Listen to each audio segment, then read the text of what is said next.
लोग सिविल अस्पताल होके आए हैं। इतना शानदार अस्पताल बन गया। आप में से जो जो लोग अभी तक सिविल अस्पताल नहीं गए, भगवान ना करे कभी अस्पताल जाना पड़े, आप लोग दुरुस्त रहो, स्वस्थ रहो, आपका परिवार स्वस्थ रहे, लेकिन एक बार देखने जरूर जाना सिविल अस्पताल को कि कितना शानदार हो गया, बहुत खूबसूरत हो गया, बहुत अच्छा हो गया।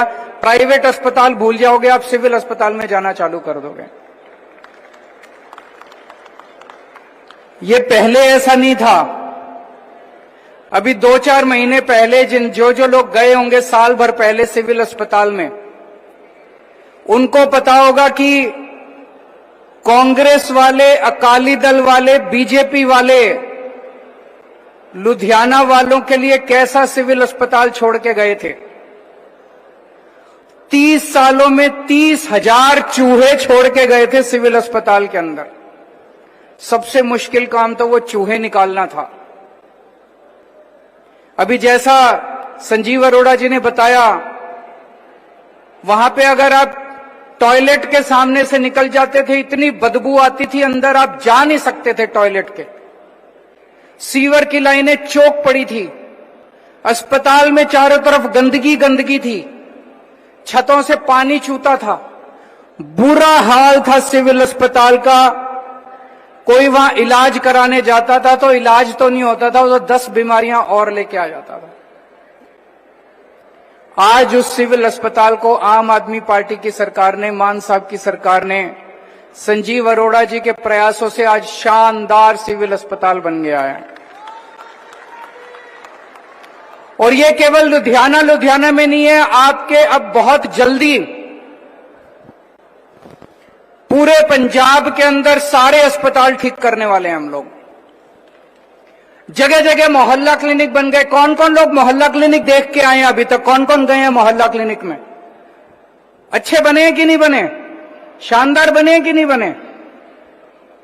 पूरे पंजाब में जगह जगह मोहल्ला क्लिनिक बना रहे हैं, बनाए हैं और बना रहे हैं, और अब सारे अस्पताल ठीक करने जा रहे हैं। सेहत के क्षेत्र में बहुत बड़ी क्रांति आने वाली है पंजाब के अंदर। जैसा भी मान साहब बता रहे थे कि पिछले 1.5-2 साल हर क्षेत्र के अंदर प्लानिंग करने में बीता है। इसकी भी प्लानिंग करी, उसकी भी प्लानिंग करी, उसकी भी प्लानिंग करी। अब ये काम करने का, एक्शन का टाइम आया। आप देखोगे कि क्या क्या एक्शन होने जा रहा है। आज पंजाब की सबसे बड़ी समस्या नशे की समस्या है कि नहीं है? सबसे बड़ी समस्या नशे की समस्या है। ये नशा कौन सी सरकार ने चालू किया था? ये नशा कौन सी पार्टी दे के गई है? पहले हमारे पंजाब के अंदर नशा नहीं होता था। पहले हमारे बच्चे नशा नहीं करते थे। पहले पंजाब में नशा नहीं बिका करता था। मुझे कहने की जरूरत नहीं है, नाम लेने की जरूरत नहीं है, आप सब लोग जानते हो कि वो कौन सी सरकार थी, कौन सी पार्टी थी। उनके मंत्री नशा बेचा करते थे। मंत्री नशा पूरे पंजाब के अंदर घर घर पहुंचाया करते थे। अरे मरने के बाद कितना पैसा कमाओगे यार? मरने के बाद तो ऊपर भगवान के पास जाना है। तुमने ट्रांसपोर्ट छीन लिया, तुमने केबल छीन लिया, तुमने रेता माफिया, तुम्हारा सारा माफिया, नशा भी घर घर पहुंचा दिया तुमने पैसे की वजह से। उन्होंने पूरी पंजाब के अंदर जो रंगला पंजाब होता था, भंगड़े के लिए जाना जाता था, खुशहाल पंजाब होता था, पूरे पंजाब में खेती के लिए, इंडस्ट्री के लिए जाना जाता था। पूरे पंजाब के बच्चे बच्चे को, यहां तक कि अब मां बहनें भी उससे वो नहीं रही। जगह जगह उन्होंने पूरी पीढ़ी को उन्होंने बर्बाद कर दिया। उन लोगों ने, वो कभी खुश नहीं रह सकते। वो पाप लगेगा उन लोगों को, पाप लगेगा। भगवान उनको कभी माफ नहीं करने वाला। उनकी सरकार गई, लोग बहुत नाराज हो गए, बहुत दुखी हो गए उन लोगों से, और लोग उनको निकालना चाहते थे। तो दूसरी पार्टी आई। दूसरी पार्टी के नेता ने गुटका साहब की झूठी कसम खाई। गुटका साहब की कसम खा के बोले 4 हफ्ते में, 4 हफ्ते में बोले 4 हफ्ते में मैं नशा दूर कर दूंगा, मेरे को वोट दे दो। पंजाब के लोगों ने विश्वास करके उसको वोट दे दिया। केवल सत्ता पाने के लिए उसने गुटका साहब की झूठी कसम खाई थी। 5 साल वो शख्स मुख्यमंत्री बनने के बाद अपने घर से बाहर नहीं निकला। उसने भी कुछ नहीं किया और उसके टाइम में पूरा नशा बिकता रहा पंजाब के अंदर। हमारी सरकार को 3 साल हुए हैं। अब 3 साल के बाद नशे के खिलाफ युद्ध शुरू हुआ है और ये वाकई लोगों को दिख रहा है कि युद्ध है। ये कोई छोटा मोटा ऐसा नहीं कि ऐसे ही बस 4 आदमी फड़ लिए। युद्ध छेड़ दिया। पिछले 20 दिनों से आप देख रहे हो कि क्या चल रहा है पंजाब के अंदर। जो नशे के बड़े बड़े तस्कर थे, जिनसे लोग घबराते थे, कांपते थे, जिनसे लोग, आज उनके घर बुलडोजर से तोड़े जा रहे हैं। टीवी के सामने बैठ के लोग जब उनके घर बुलडोजर से टूटते हुए देखते हैं, लोगों की आंखों में आंसू आ जाते हैं, लोग रो रहे हैं। ऐसा भी हो सकता है। पूरे देश में कितने ऐसे सूबे हैं, दिल्ली में खूब नशा बिक रहा है, गुजरात में खूब नशा बिक रहा है, हरियाणा में खूब नशा बिक रहा है। पूरे देश के अंदर कई सूबे हैं जहां नशा बिक रहा है। किसी सरकार की, किसी पार्टी की हिम्मत नहीं हुई जो नशा के तस्करों से आंख मिला के उनके खिलाफ एक्शन ले सके। केवल पंजाब की आम आदमी पार्टी की सरकार की हिम्मत है जो नशे के तस्करों से सीधे आंख मिला के उनके खिलाफ युद्ध छेड़ रखा है। आज बड़े बड़े तस्करों को फाड़ा जा रहा है। अगर कोई भागता है तो पुलिस वाले मुठभेड़ के अंदर कितने तस्करों के ऊपर मुठभेड़ में गोलियां चलाई गई हैं, कितने तस्करों को पकड़ के जेल में डाल दिया गया। करोड़ों करोड़ों रुपए का माल बरामद हुआ है, पैसे बरामद हुए हैं। और ये नशा पाकिस्तान से आ रहा है। पंजाब में बिकने वाला 70% नशा पाकिस्तान से आ रहा है। पाकिस्तान से कैसे आता है? पाकिस्तान से ड्रोन आते हैं। पाकिस्तान नशा बेच रहा है यहां पे। पाकिस्तान से ड्रोन आते हैं और वो आके बॉर्डर के ऊपर वहां पे नशे की बोरियां फेंक जाते हैं और यहां पे नशे के तस्कर उसको उठा के नशा बेच रहे हैं। जब से नशे के खिलाफ युद्ध शुरू हुआ है, पाकिस्तान को ये नशा, वो पैकेट पकड़ने वाले लोग नहीं मिल रहे। लोग गायब हो गए, सारे भाग गए, डर के मारे भाग गए। जिन लोगों ने पंजाब के अंदर नशा शुरू किया था, जो इनके असली किंगपिन है, आज मैं आपको कह के जा रहा हूं, उनको भी नहीं छोड़ा जाएगा, चाहे कितना ही बड़ा नेता क्यों ना और कितना बड़ा पॉलिटिकल लीडर क्यों ना। किसी को नहीं बख्शेंगे, किसी को नहीं बख्शेंगे। और इसको खत्म करने के लिए अब एंटी ड्रोन सिस्टम खरीद रहे हैं। एंटी ड्रोन सिस्टम मतलब जब पाकिस्तान ड्रोन भेजेगा, वो ड्रोन जब भारत की सीमा के अंदर आएगा तो यहां से उस ड्रोन को हमारी पुलिस जो है वो उसको गोली मार देगी और वो ड्रोन नीचे गिर जाएगा। वो ड्रोन जो है वो नशा हमारे यहां नहीं दे पाएगा। तो अगर पूरे बॉर्डर के ऊपर कई सारे ड्रोन, एंटी ड्रोन सिस्टम लगाए जाएंगे। अब बहुत जल्दी एंटी ड्रोन सिस्टम खरीदे जा रहे हैं। पाकिस्तान से आने वाला नशा खत्म हो जाएगा और 5000 नई भर्तियां की जा रही हैं। 5000 पुलिस वाले बीएसएफ के साथ, बॉर्डर सिक्योरिटी फोर्स के साथ पाकिस्तान और पंजाब के बॉर्डर के ऊपर तैनात किए जाएंगे ताकि कोई नशा अगर नीचे भी गिरे तो कोई नशा उठाने वाला ना मिले उनको। तो इसको एक एक पंजाबी को अब कसम खानी पड़ेगी। इसको मास मूवमेंट, जन आंदोलन बनाना पड़ेगा नशे के खिलाफ युद्ध को। एक एक बच्चे को, एक एक पंजाबी को खड़े होकर कसम खानी पड़ेगी कि पंजाब के अंदर अब नशा नहीं रहने देंगे। ये नशे के खिलाफ युद्ध है और कोई भी युद्ध कौन लड़ता है? सिपाही लड़ता है। मैं आपसे पूछना चाहता हूं, क्या आप इस युद्ध के सिपाही बनने के लिए तैयार हैं? हाथ खड़े करके बताओ कौन कौन नशे के खिलाफ युद्ध करने के लिए तैयार है। आपको युद्ध करना पड़ेगा। अब एक एक गांव में जाएंगे। 1 अप्रैल को पूरे पंजाब के अंदर जन आंदोलन चालू होगा नशे के खिलाफ। जनता खड़ी होगी। अब कितने तस्कर हैं? मैंने पूछा पुलिस वालों के से, कितने तस्कर हैं? 10,000, 15,000, 20,000, कितने तस्कर हैं? जिस दिन 3 करोड़ जनता खड़ी हो गई पंजाब की, इन तस्करों को अपनी जिंदगी बचानी मुश्किल हो जाएगी। पंजाब से तस्करों को छोड़ के जाना पड़ेगा। हमारे आम आदमी पार्टी के कार्यकर्ता 1 अप्रैल से हम जन आंदोलन छोड़ेंगे। आम आदमी पार्टी का एक एक कार्यकर्ता गांव गांव में जाएगा, पिंड पिंड में जाएगा, गली गली में, मोहल्ले मोहल्ले में, घर घर में जाएगा, जनता को जागरूक करने के लिए, खड़ा करने के लिए। हमारे सारे एमएलए, हमारे सारे मंत्री एक एक पिंड में जाएंगे। मैं भी एक एक पिंड के अंदर जाऊंगा जनता को जागरूक करने के लिए। मानसा भी एक एक पिंड में जाएंगे जनता को जागरूक करने के लिए। हमें इसे जन आंदोलन बनाना है और कसम खानी होगी कि अब पंजाब से नशा खत्म करके छोड़ेंगे। जब तक पंजाब से नशा खत्म नहीं हो जाता तब तक चैन की सांस नहीं लेंगे। लेकिन इसके साथ साथ अपने को, जो हमारे बच्चे नशे के अंदर डूबे हैं, उनकी भी अपने को ख्याल रखना पड़ेगा। एक तरफ उनका इलाज कराने की जरूरत है, जैसे मान साहब ने बताया, ओट क्लिनिक्स है, रिहैब सेंटर्स हैं, उन सब में उनका इलाज भी करा रहे हैं। दूसरी तरफ, ताकि ये बच्चे, खाली टाइम होता है तो बच्चा फिर नशे में लग जाता है। पूरे पंजाब के हर पिंड में खेल का मैदान बनाने जा रहे हैं। अगले कुछ महीनों के अंदर हर पिंड के अंदर खेल का मैदान बन जाएगा। इसको एक्सपेरिमेंटल बेसिस पे अभी तरन तारण में शुरू किया था।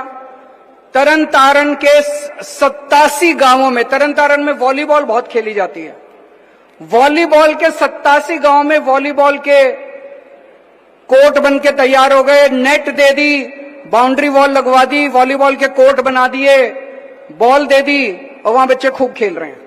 उसको देख के अब पूरे पंजाब के हर पिंड में जहां जो खेल खेला जाता है, कहीं कबड्डी खेली जाती है, कहीं फुटबॉल खेली जाती है, कहीं क्रिकेट खेली जाती है, कहीं हॉकी खेली जाती है, जहां जो खेल खेला जाता है उसी के हिसाब से हर पिंड के अंदर एक एक मैदान, एक एक प्लेग्राउंड बनवाया जाएगा। पंजाब के हर पिंड में जिम बनवा रहे हैं ताकि बच्चे जिम के अंदर जाके अपनी सेहत और तंदुरुस्ती कर सके, नशे से बाहर निकल के वो जिम जाएं, खेल खेलें और अपना समय अच्छे से बिताएं।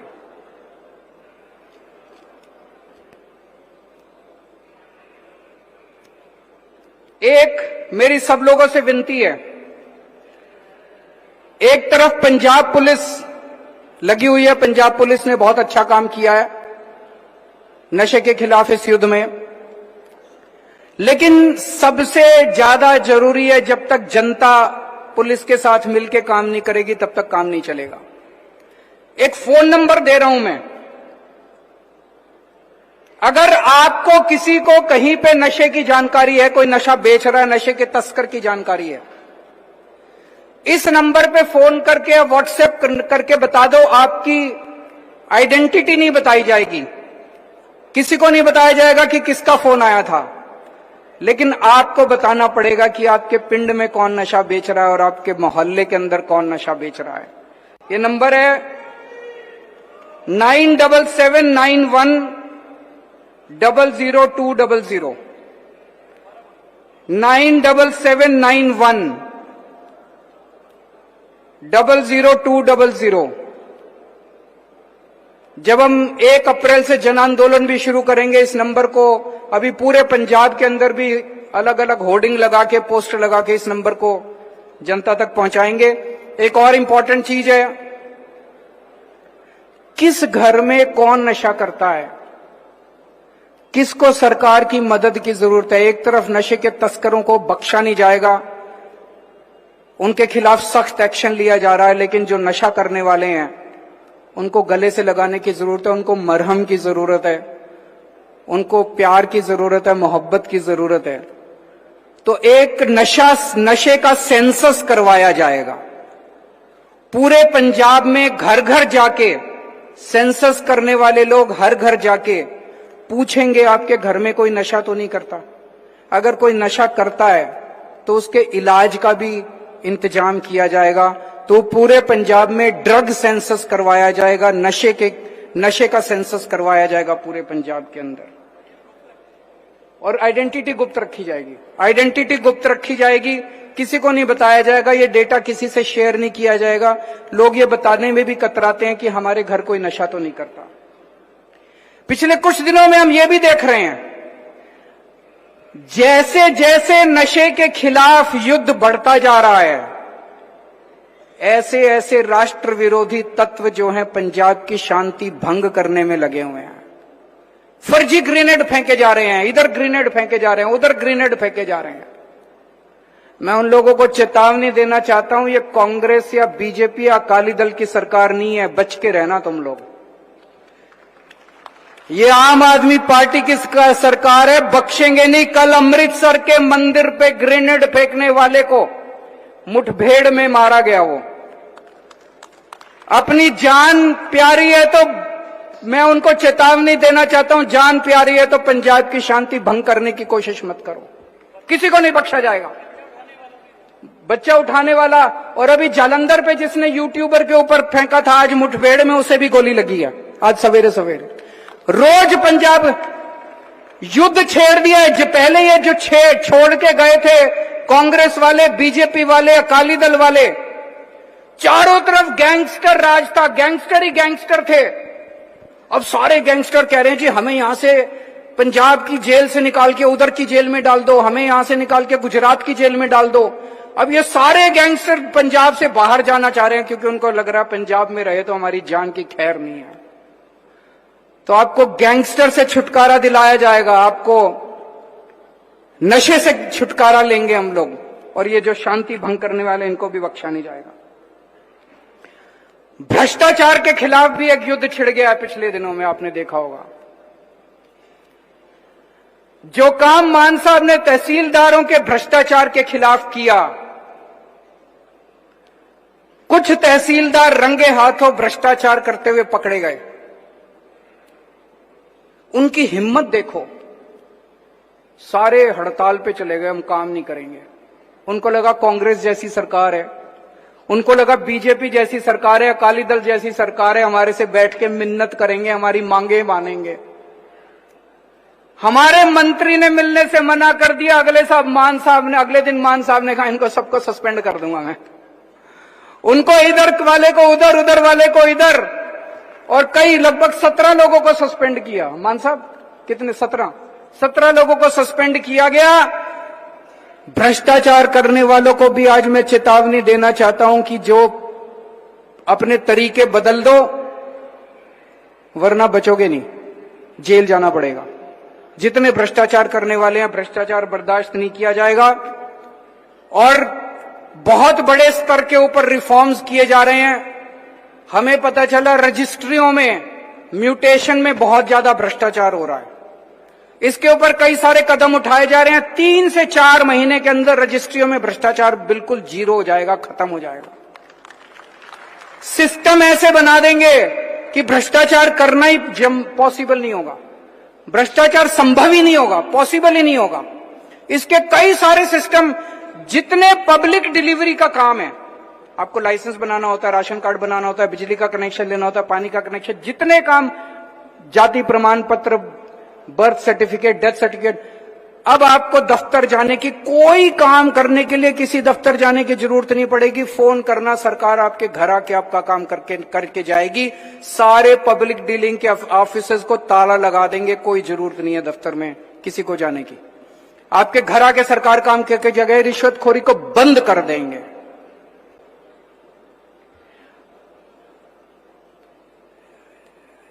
मेरे को कुछ लोग पूछते हैं कि जी पिछले 20-25 दिनों में पंजाब सरकार पूरे एक्शन में आ गई है। मैं उनको कहना चाहता हूं ये तो अभी ट्रेलर है, अभी असली फिल्म बाकी है देखना। आने वाले समय के अंदर रॉकेट की स्पीड से पंजाब सरकार जाने वाली है। जैसा मान साहब ने कहा, पिछले 1.5-2 साल से प्लानिंग चल रही है। अब ये सारे बड़े बड़े काम किए जाएंगे। हर पिंड की हर सड़क, आपको यकीन नहीं होगा जो मैं कहने जा रहा हूं, हर पिंड की हर टूटी हुई सड़क अगले 2 साल के अंदर बन जाएगी। इसका पूरी प्लानिंग कर ली गई है। हर पिंड की हर टूटी हुई सड़क को ठीक कर दिया जाएगा। जितने शहर हैं 153 छोटे शहर हैं, 13 बड़े शहर हैं, 166 शहर हैं पंजाब के अंदर। इनमें पानी, सीवर, सफाई, स्ट्रीट लाइट्स, सड़कें, ये सारी रिपेयर कर दी जाएंगी अगले 2 साल के अंदर। जिन जिन लोगों के पास आयुष्मान कार्ड नहीं है, उन सभी पंजाबियों के लिए सेहत कार्ड जारी किया जाएगा। आपको चिंता करने की जरूरत नहीं है, आपका भी इलाज फ्री में कराएंगे, हम सबका इलाज फ्री में कराएंगे। हर पिंड के अंदर लाइब्रेरी बनाई जा रही है। तो जैसे मान साहब ने कहा, बहुत बड़ी प्लानिंग की जा रही है। आप लोगों के मन में आ रहा होगा कि पैसे कहां से आ रहे हैं इतने सारे। पैसे की चिंता मत करो। कांग्रेस वाले कहते थे खजाना खाली है, कह के रो के खजाना खाली है चले गए। अकाली दल वाले कहते थे खजाना खाली है, बीजेपी वाले कहते थे खजाना खाली है। सारा खजाना तो उन्होंने लूट लिया। अब वो लूटने वाली सरकार चली गई, अब काम करने वाली सरकार आई है। आज मैं आपको कह के जा रहा हूं कि खजाने में पैसे की कोई कमी नहीं है, हम सारा काम करवाएंगे आप लोगों का, क्योंकि अब ईमानदार सरकार है, सारे काम कराएंगे आप लोगों के। अंत में मैं यही कहना चाहता हूं, गोगी जी चले गए हम लोगों को छोड़ के, उनकी जगह संजीव अरोड़ा जी खड़े हो रहे हैं। आप सब लोगों को अब इस चुनाव के लिए मेहनत करनी है, घर घर जाना है और घर घर जाके लोगों को कहना है। संजीव अरोड़ा जी अभी तो एमएलए बने नहीं है, उसके पहले उन्होंने